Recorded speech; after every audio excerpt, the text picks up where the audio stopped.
Di suatu desa, hiduplah kakak beradik yang berani melangkah meninggalkan kenyamanan demi masa depan yang lebih baik.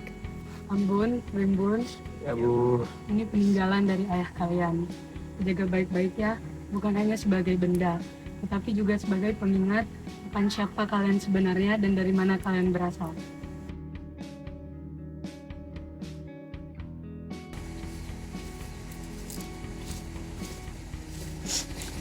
ya Bu, pasti kami akan ingat itu.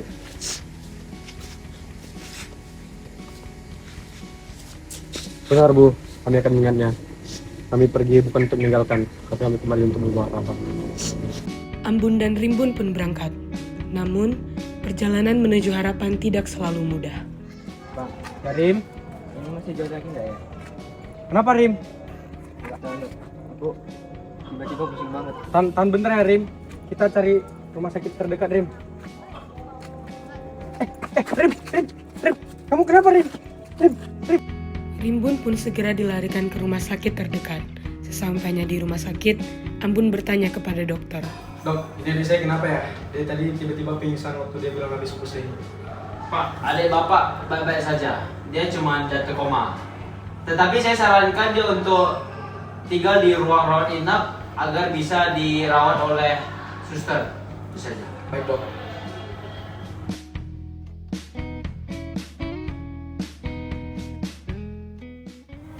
Rin, maafkan abang ya Rin.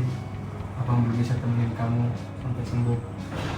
Tapi nanti abang janji kalau ada waktu senggang nanti pasti abang akan temenin kamu. Ini ada gelang pemberian dari ayah. Kamu jaga baik-baik ya Rin. Abang janji nanti abang pasti bakal kembali lagi Rin. Sejak saat itu, Ambon melanjutkan perjalanannya seorang diri, tanpa arah yang jelas, hanya berbekal tekad dan sisa kekuatan. Nak, kamu baik-baik aja nak. Ya Nek, baik-baik aja Nek. Cuman butuh tempat buat istirahat aja Nek. Oh, kamu dari mana? Saya dari kampung Nek. Oh, dari kampung. Iya Nek, saya dari Udah kampung. punya tempat tinggal belum di kota? Kebetulan belum ada Nek. Oh, kalau gitu nenek punya kamar. Jadi tinggal di rumah nenek aja. Boleh Nek? Tapi bantu bersih-bersih ya. Siap. Nenek pun membawa Ambon ke sebuah rumah tua di pinggiran kota. Nak, istirahat dulu aja ya nak. Anggap aja rumah sendiri. Ya Nenek Nek. buatin makanan buat kau dulu ya. Gak usah Nek, saya istirahat cuma sebentar doang Nek. Jangan gitu loh nak, harus makan loh. Kau nanti sakit loh. Udah Nek, kalau gitu saya makan dulu Nek. Kasih ya Nek. Sejak itu, Ambon tinggal sementara bersama nenek. Ia selalu membantu membersihkan rumah sebagai balas budi. Ambon, kamu rapi sekali memperbaikinya. Siapa yang ngajarin? Iya Nek, dulu saya sering liatin papa saya waktu dia perbaiki barang-barang. Oh, kamu masih ingat dia? Ya, iya dong Nek, makanya saya bawa kalung. Itu kalung pemberian dari ayah saya. Supaya saya tetap ingat ayah saya dan juga pesan-pesan moral dari dia. Oh, baik kamu tetap ingat dengan dia. Dengan kamu itu nenek jaga ingat dengan keluarga nenek loh. Oh ya Nek, Ya, mau dengar cerita nenek? boleh Nek? Jadi dulu nenek itu anggota kerajaan Tamaratu nih. Tapi nenek diasingkan karena menikah dengan rakyat jelata. Walaupun begitu, nenek nggak menyesal dengan pilihan nenek. Dan walaupun nenek diasingkan sekarang, masih ada beberapa anggota kerajaan yang peduli dengan nenek dan datang mengirim makanan setiap bulan ke sini. Suatu hari, saat Ambon dan nenek sedang berjalan di luar rumah, ada kabar besar dari kota. Perhatian semuanya, saya adalah utusan dari istana. Seleksi akan diadakan untuk mencari pemimpin baru yang akan menjadi pendamping Putri Sedara Putih. Nek, lihat Nek.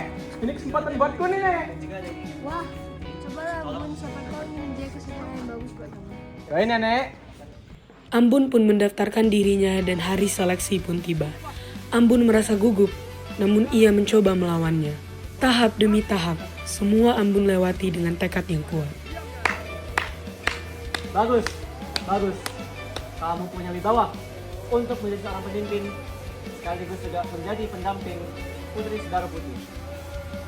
Setelah tahap seleksi terakhir, semua peserta diperintahkan untuk kumpul di sebuah aula. Pemuda sebelah sana walaupun penampilannya biasa, namun dia bisa menghadapi semua tantangan tadi dengan percaya diri dan tidak menyerah. Sepertinya dia orang yang cocok untuk dijadikan pendamping putriku.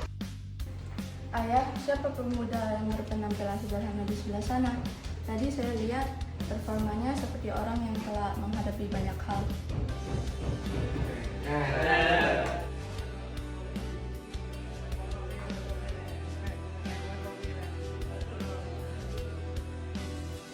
Benarkah begitu putriku? Apakah kamu tertarik padanya? Tentu saja ayah, karena ia telah menyelesaikan semua tantangan itu. Dan di balik penampilannya yang sangat sederhana, ia memiliki tekad yang sangat kuat. Selain itu, dia tetap rendah diri walaupun ia sudah menyelesaikan semua tantangan itu. Perhatian semuanya, setelah pertimbangan yang cukup, Yang Mulia telah memutuskan seseorang untuk menjadi seorang pemimpin, sekaligus juga menjadi seorang pendamping Putri Sedaro Putih. Dan nama orang itu adalah Ambun. Ambun, selamat atas keberhasilan Anda. Anda telah membuktikan bahwa Anda layak mendapatkan posisi ini. Saya? Iya. Selamat ya Ambon, semoga kita bisa bekerja sama dengan baik. Tentu Tuan Putri. Namun kebahagiaan itu tidak berlangsung lama, karena kota mulai menghadapi krisis besar. Woi, air di rumahmu keluar nggak? Enggak, dari tadi nggak keluar-keluar juga. Aduh, di rumah tuh juga airnya nggak keluar. Selain itu, kalian terasa nggak sih cuacanya makin panas? Ya juga ya. Biasanya selama ini di rumahku, kalaupun cuma hidupin kipas angin, tetap adem. Tapi akhir ini kipas angin pun nggak ngaruh. Dengar sih, ada banyak kejadian di sini ya. Ada satu rumah yang ada keluar tapi baunya tidak sedap. Aduh, udah panas, air yang tersedia pun berkurang, air yang ada pun belum tentu bersih. Kok udah muncul masalah-masalah gini ya? Tidak tahu lah, kita cuma bisa percaya sama pihak istana. Mendengar tentang krisis air bersih ini, para pejabat di istana pun mendesak raja untuk mengutus orang untuk menyelidiki masalah ini. Yang mulia, belakangan ini saya mendengar keluhan dari rakyat bahwa air bersih telah menjadi langka dan di beberapa rumah air bersih tidak dapat diakses. Menurut saya, penyebab ini bukanlah sesuatu yang tiba-tiba datang, padahal selama ini kita telah mengutus orang untuk berpatroli di area sungai dan mata air. Benar Yang Mulia, selain ketersediaan air yang menjadi langka dan beberapa rumah yang susah mengakses air, cuaca belakangan ini juga memanas secara drastis. Yang Mulia, saya mohon pertimbangkan untuk menyelidiki sumber masalah-masalah ini. Benar Yang Mulia, kalau masalah ini diteruskan, maka kekeringan akan melanda keadaan ini. Mohon Yang Mulia melakukan penyelidikan terhadap masalah ini. Tenanglah para pejabat, tentu saja masalah ini tidak bisa dibiarkan. Pihak istana telah mengusulkan satu orang untuk menyelidiki kasus ini. Ayah, izinkan saya untuk menyelidiki kasus ini. Putriku, apakah engkau yakin? Melihat dampak sebesar ini, kemungkinan besar ini adalah sesuatu yang sangat berbahaya. Yang Mulia, izinkan saya mendampingi Yang Mulia Putri agar saya dapat melindungi Yang Mulia Putri jika terjadi sesuatu hal. Benar ayah, jika ayah khawatir terhadap keselamatan saya, maka izinkan Ambon untuk mendampingi saya. Baiklah putriku, pergilah menyelidiki penyebab-penyebab masalah ini. Baik ayah. Baik Yang Mulia. Setelah menyelidiki, mereka pun menemukan pabrik-pabrik ilegal yang menjadi penyebab dari kurangnya ketersediaan air bersih. Para pemilik pabrik ilegal tersebut diberi hukuman yang setimpal, perlahan kondisi pun membaik. Ketersediaan air bersih kembali dan cuaca kunjung membaik. Yeay!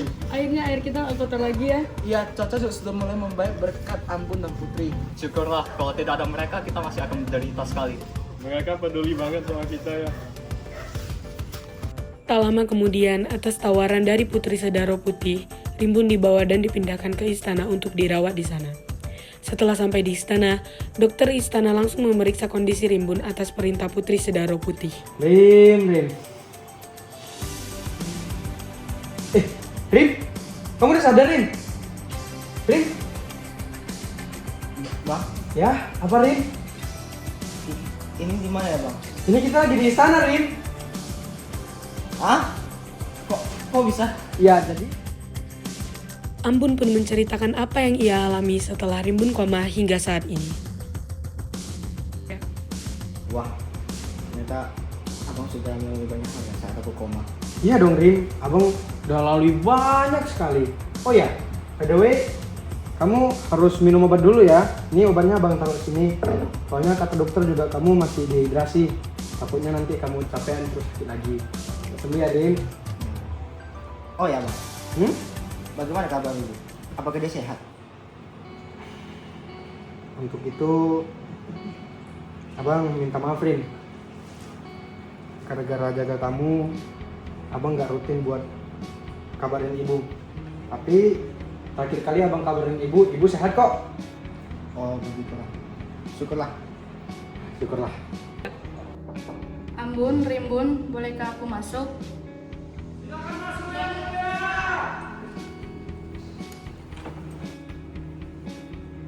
Maafkan aku karena telah mengganggu perbincangan kalian.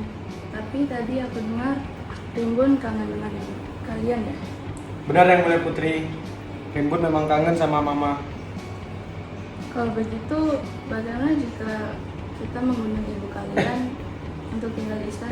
Gak usah Tuan Putri, gak usah. Ini udah cukup kok. Tuan Putri udah panggilin dokter buat Rimbun. Tuan Putri juga udah pinjemin kamar buat Rimbun juga kan.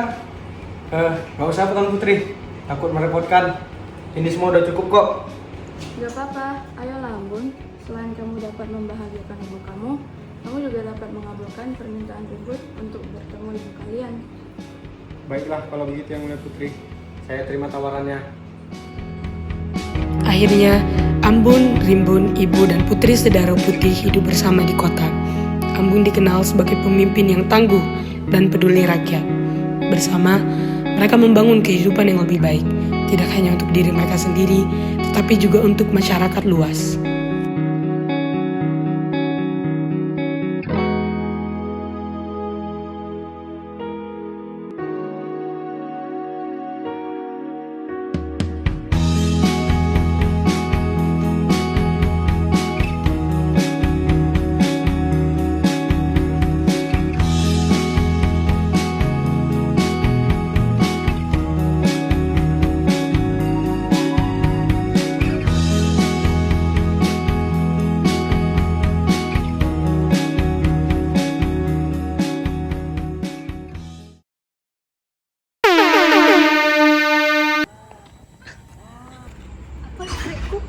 Ini ada saya kenapa? Dok. Saya kenapa ya? Dok. Ini ada saya kenapa ya? Dia tadi tiba-tiba pingsan waktu dia bilang habis pusing. Bayang Rin. Bun.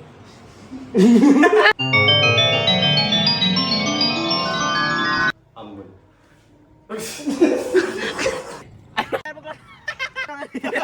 Membuka kipas angin. Dari tadi. Soalnya itu kalian terasa gak sih belakangan ini? Ini kipas angin. Tapi balik kali. Heran sih, aku dengar banyak kejadian-kejadian terjadi. Susah kali we kerjaan proyek Bendo ini. Gara-gara ini lah. Record. Kita mau ngapain?